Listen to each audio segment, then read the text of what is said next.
Allez, salut à tous. On se retrouve pour une deuxième vidéo sur la Volkswagen Polo R WRC 2016 proposée par Belkits à l'échelle 1/24e. Alors, deuxième étape, la voici qui va concerner, donc je vous avais expliqué sur la précédente vidéo, l'installation des deux bonbonnes d'arrière de gaz d'amortisseur, les deux barres anti-rouillées à l'arrière, le silencieux, l'arbre de transmission avec le différentiel à l'arrière, les ressorts, enfin les amortisseurs pardon, donc ceci à l'avant, ceci à l'arrière, et les 4 disques de frein. Donc tout a été préparé hors caméra hein, comme d'habitude puisque c'est un groupe build. Pour vous expliquer les peintures, les deux barres anti-rouille ont été faites au X31 sur une couche de noir satiné qui a été passée au préalable. Les bonbonnes de gaz comme sur l'étape avant, c'est-à-dire en noir brillant, avec une couche de chrome Alclad et un passage de X27 par-dessus. Ensuite, pour l'échappement, je n'ai pas peint en X10 comme passé sur la notice, j'ai peint comme sur l'échappement, sur la ligne d'échappement, c'est-à-dire une couche de noir brillant Revel, une couche de chrome Alclad et puis une fine couche de Burn Iron de chez Mr. Hobby. Alors je vous le remontre si des fois... Voilà, le voici. Ensuite, l'arbre de transmission avec le différentiel, donc les deux arbres ici de transmission avec les cardans, donc en X18, les soufflants ont été repris en noir mat de chez Mr. Hobby aussi. Donc, je peux vous le montrer si des fois ça vous dit. Voilà le H12, noir mat. Alors j'utilise ça comme noir mat parce que je trouve qu'il a un meilleur rendu que le noir mat de chez Tamiya, que le XF1. Donc j'ai utilisé celui-là. Ma foi, c'est pareil, hein, c'est toujours un avis de moi, hein, une petite préférence pour moi.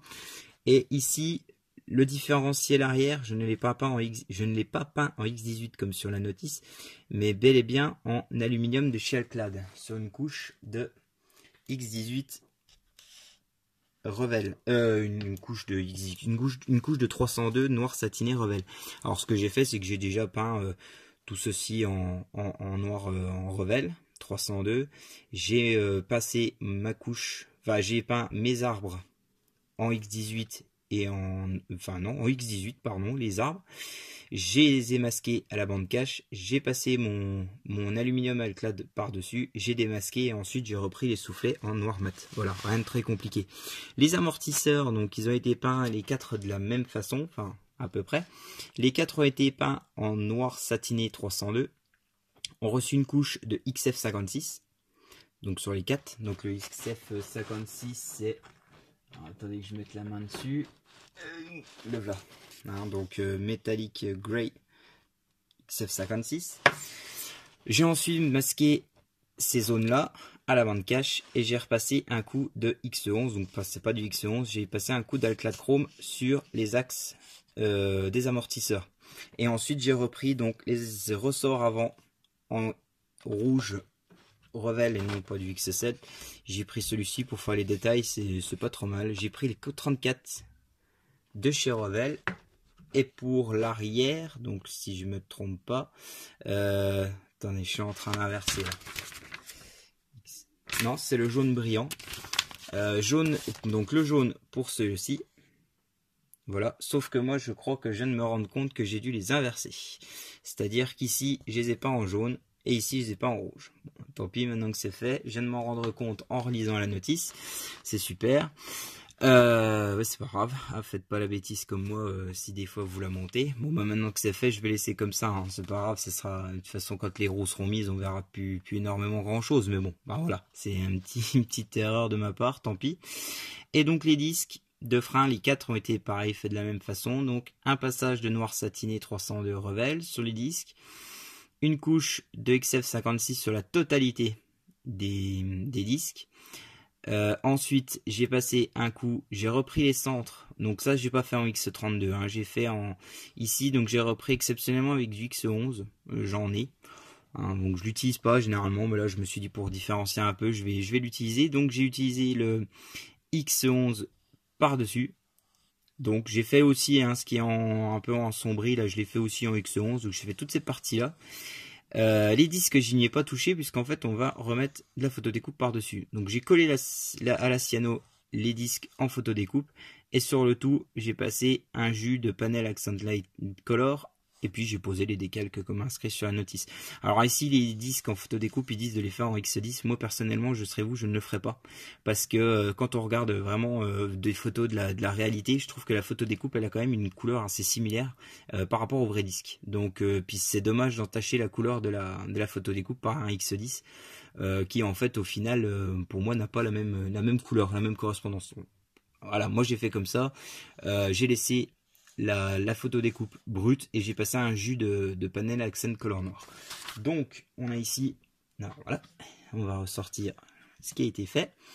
Donc voilà hein, l'assemblage. Les bonbonnes et les barres anti-rouille ont été faits exactement comme les bonbonnes à l'avant. C'est-à-dire que j'ai coupé les plots et j'ai su les couper direct. Enfin j'ai coupé les plots pas à ras hein, comme je vous expliquais. J'ai coupé les plots de fixation en laissant un tout petit bout, hein, un petit millimètre, même pas, enfin je sais même pas un millimètre, je sais pas la taille exacte, mais vraiment tout fin pour pouvoir mettre de la cyano dessus, venir les poser. Les barres anti-rouille c'est pareil, à l'avant elles avaient des petits plots pour pouvoir s'incruster dedans.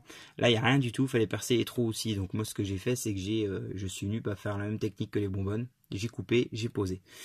L'arbre de transmission avec son différentiel, donc vous pouvez voir que j'ai passé un petit jus par dessus hein, pour relever les creux, c'est assez mignon. Et le silencieux, alors je sais pas si vous allez voir, donc voilà, avec le Burn-Iron, vous voyez que ça casse un peu hein, le brillant et tout ça. Et là, vous voyez, j'ai passé un petit coup de X18 à l'aéro. Je suis venu directement passer sur le... Alors ça, c'est une technique que j'ai piqué à Vidéo Modeling, ce qui a fait sur Salambord.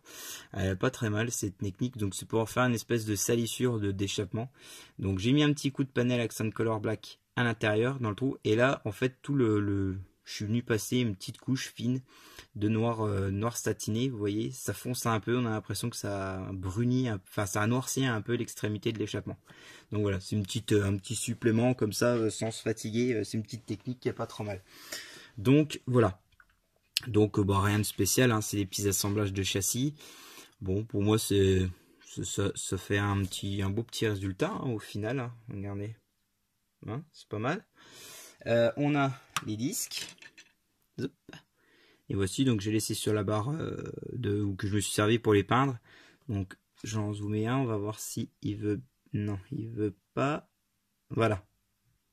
Vous voyez qu'un jus, j'ai pas peint la photo découpe. Vous voyez, ça fait quand même une belle couleur d'ensemble. On voit quand même bien le centre en X11 hein, qui différencie par rapport à la couleur du disque. Et puis l'étrier qui est quand même d'une autre couleur. Vous voyez, si je mets, je vais essayer de mettre ma main devant.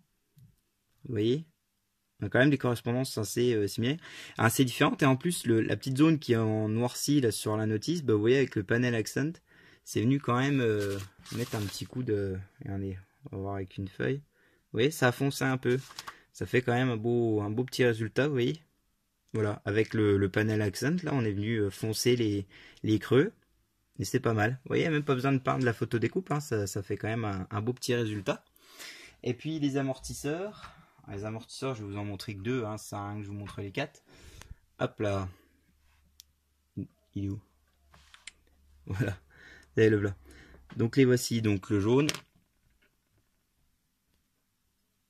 Ah putain, j'ai du mal avec l'autofocus. Hein.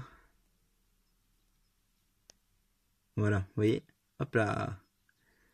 Voilà le résultat. On voit qu'il y a quand même une différence entre le dessus et le dessous. Hein. Entre la fusée et l'amortisseur, hein, tout simplement. Il y a quand même une différence de couleur. Donc avec le jaune. Donc moi, hein, j'ai un inversé. Hein. Faites pas la même erreur que moi. Attendez. Oui, si, je les ai inversés. Quelle bête. Donc c'est pas grave. On a le jaune qui se retrouve à l'avant et le rouge qui se retrouve à l'arrière. Voilà. Vous voyez, il y a quand même une certaine différence de couleur entre la fusée d'amortisseur et l'amortisseur en lui-même. Voilà. Donc ça, c'est les pièces qui seront assemblées sur la prochaine étape. Hop là. Donc la prochaine étape, je vous la montre. Alors, ce sera l'étape 3. Donc on aura... On va pas se plier. Mais on aura donc la fixation des amortisseurs à l'avant. Ici, c'est les petites pièces qui viennent, on va dire, solidifier l'ensemble pour pouvoir articuler la direction à l'avant. Qui seront peintes en X18. La barre de direction à l'avant. Pareil, sans X18. Et on aura aussi la fixation donc du train avant, le voici, en X18, et les disques à l'avant. Donc ils disent de ne pas coller, mais moi personnellement je pense qu'on collera l'ensemble pour avoir une meilleure solidité. Parce que bon, de toute façon j'articule jamais les directions, hein. Dès qu'une fois c'est posé dans la vitrine, je joue pas avec, hein. Donc du coup que les roues tournent ou pas, ça change rien. Donc voilà, donc on se retrouvera sur la prochaine vidéo pour ceci. Et ben je vous remercie de l'avoir suivi. Donc c'est une petite vidéo build, hein, encore comme maintenant on va avoir l'habitude de voir. Donc voilà, je vous remercie d'avoir suivi. J'espère que vous serez toujours aussi fidèles et de plus en plus. Et n'oubliez pas de poser vos questions, vos commentaires sur la vidéo, sur Facebook, enfin comme vous voulez, vous faites comme vous voulez. Et j'essaierai d'y répondre le plus rapidement possible et d'y répondre aussi. Voilà, je vous remercie. Passez une bonne soirée, une bonne nuit, une bonne journée. Je sais pas à quelle heure vous allez regarder la vidéo. Et je vous dis à bientôt pour l'étape 3. Salut!